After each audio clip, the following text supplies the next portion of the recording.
When I decided to switch over to the iPhone, I thought that iOS and Android were pretty similar to each other now, and I still think that's true in a lot of ways. I can move apps wherever I want now, couldn't do that before. I can change how apps look now, couldn't do that before. I can even change the quick apps on the lock screen. Okay, I'm being a bit facetious, but seriously, they're closer to each other than they ever have been, to where I think most people would actually be fine switching either way. Most people. There are still a lot of things that really get on my nerves with iOS. For instance, the file management system. For the longest time, they literally didn't have one.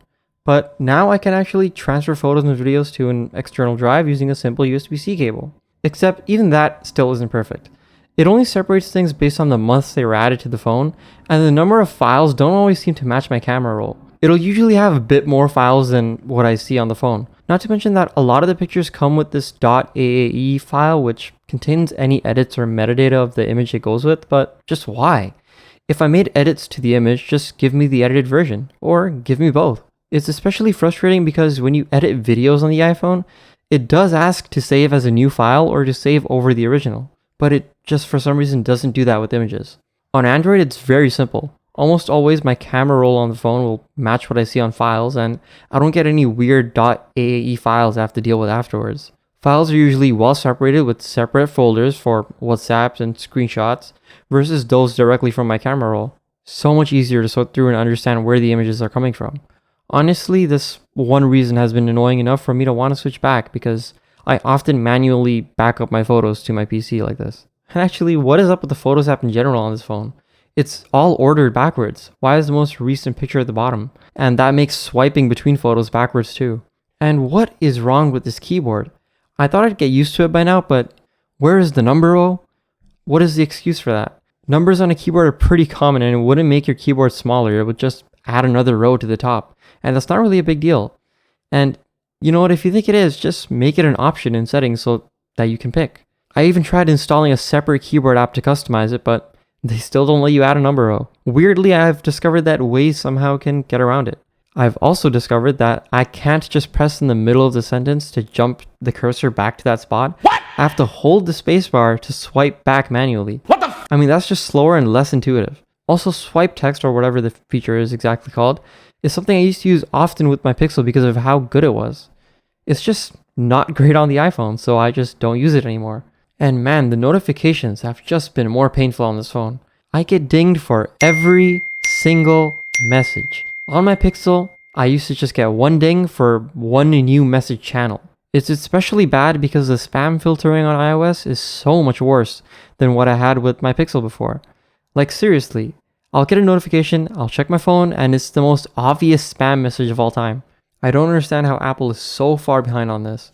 And the tools to manage notifications are so much more detailed on Android compared to iOS, where I can only just change how they show up or turn them off entirely. And I can't see notification badges on the top bar like on Android, which also means I can't swipe down a status bar to see my time and notification badges while watching a video. I have to scroll all the way down and block whatever was on my screen. Actually, this has been improved with iOS 26 because it's transparent now. Speaking of watching videos, I can't do landscape lock. Only portrait mode. So if I'm watching a video in bed, for instance, and I'm sideways, it'll rotate back to portrait mode a lot of the time. On basically any other Android I've tried, you'll just get a nice "do you want to rotate your screen" button in the corner if you have auto rotation off. I also cannot zoom far into videos to see like small text, for instance. I know the YouTube player works, but I mean specifically the iPhone video player, which it'll use when you're watching a Zoom meeting, for example. And maybe you're watching an engineering lecture where you might want to zoom far into little small text. Okay, now they did add widgets to the iPhone, but I'm still pretty disappointed in them because there seems to be a lot less options than what I'm used to on Android. For instance, there's this Google Calendar widget that I can use to show my entire week or month at a glance, but that's just not here on iOS. Also, some lock screen widgets like the alarm don't need Face ID to open, so I've accidentally changed my alarm a couple times. I even tried locking the clock app with the Face ID, but it doesn't work. And iOS also refuses to let you put widgets in the center. I can't put my clock widget in the middle like I want to, instead I have to put it in this corner. And by the way, as far as I can tell, widgets might be the only way you can monitor the battery of your Bluetooth devices, unlike on Android where you can see it through the Bluetooth settings, which is a bit odd. And now, the dynamic island. It just isn't all that useful. If I'm driving in the car and I want to be able to see Spotify on the island and Google Maps, I can't do that because it blocks part of the maps. It would be a lot nicer for multitasking if it wasn't just an overlay that went away the second you tap the screen.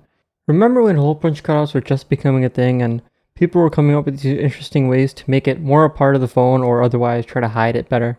The dynamic island really feels similar. You're trying to make the most out of something that ultimately I kinda just wish wasn't there. Now, CarPlay. CarPlay is something I actually really enjoyed on the iPhone, which I'll talk about later, but there are a couple things that were pretty dumb. Turning off highways and stuff is pretty unintuitive. Like, does this mean my route will or won't include highways? I also can't move around on ways in CarPlay to see my route. I have to press plus, minus, and these arrows, which is incredibly annoying. And I know their excuse would be for safety, but I'd argue that forcing me to focus even harder on my infotainment is less safe than if it was just an intuitive touchscreen. Okay, so now I'm just going to quickly go over some miscellaneous things that I thought were quite annoying. Firstly, I can't hotspot a Wi-Fi connection. This is something that's just useful in a pinch where sometimes my PC might bug out and I can't connect to the Wi-Fi. I'll just hotspot my phone's Wi-Fi to my PC. I also have this weird bug where maybe it's on purpose, where calls will connect to the phone by default instead of the Bluetooth device that I'm using, like my headphones. So for the first few seconds of the call, I'll just be saying hello with no response. You also can't pin apps so that if I'm, for example, giving someone my phone temporarily to play Spotify, they can't leave the app. There is a workaround though where you can use the guided accessibility shortcut. Now, what I like about iOS. Yes, there are things I like about iOS. Starting with the things that Android already has, which is finally great to see on iOS. Such as the ability to type to Siri, send scheduled messages, finally, and RCS support so that iOS and Android can finally exchange higher quality images with each other instead of just the standard SMS. But then there are the iOS exclusive features that I can't really get on Android. Starting with AirDrop. Yes, I know Android has quick share, but literally everyone knows about AirDrop, so it's a lot easier to use in practice. Maybe it's just a matter of time before quick share also catches up. Of course, neither help when you want to share between Android and an iOS device, but I digress. I also much prefer the control center on iOS compared to Android's quick settings. I just think they offer so many more controls compared to what I had on my Pixel, and I actually find it a lot more customizable compared to Android, which is usually a benefit to the Android device. I also like how iOS handles everything privacy related. Every time an app wants to track you, iOS always makes it very clear and obvious, to the point where I've noticed a lot of these apps try to persuade you into allowing them to track you right before they're about to give you the prompt. I also brought up CarPlay earlier, and overall, I actually think I prefer how it looks and feels compared to Android Auto, especially with the new iOS 26 update, which gives some new widgets as well. Speaking of which, I know the Liquid Glass update has had pretty mixed reaction so far, but so far I've actually been liking it.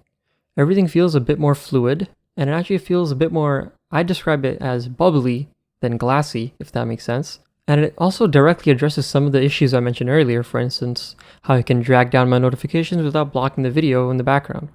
You might have noticed I haven't really talked about Apple Intelligence so far. Okay, look, I haven't really used any of the major Apple Intelligence features other than the notification summaries, which do kinda help, but it's really minor compared to what I'm really waiting for, which is a big overhaul to Siri. But who knows when that'll be. So yeah, that's been it. Most of the video's been pretty negative, so you might think I'm switching back. But I'm not. I'm going to actually continue using this phone for a while because I want to continue to experience iOS and the new update to see how well it goes. And when Apple Intelligence actually becomes a thing and Siri gets a major overhaul, I'm thinking about comparing the new Siri to what Android already has right now with Gemini. So if you want to see that, consider subscribing and checking out some of my other videos. And thanks for watching.